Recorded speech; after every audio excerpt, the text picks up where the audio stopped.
Hello, SP সাহেব, আমি police মন্ত্রী রণবীর চৌধুরী কথা বলছি। হ্যাঁ বস, বুঝতে পেরেছি। শুনলাম ইন্সপেক্টর শুভঙ্কর সান্যাল নাকি আমার ছেলেকে অ্যারেস্ট করবার জন্য আপনার ওখানে গেছে অ্যারেস্ট ওয়ারেন্ট আনতে। হ্যাঁ এসেছে তো। তোর যা চুয়ার ছেলে অ্যারেস্ট করে তো দূরের কথা, ইনকাউন্টার করে নাই তোর বাপের ভাগ্য ভালো। আপনি কি অ্যারেস্ট ওয়ারেন্ট দেবেন?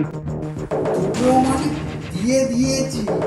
সে তোর ঘরকে গেল বলে পেছন দিকে তাকিয়ে দেয়।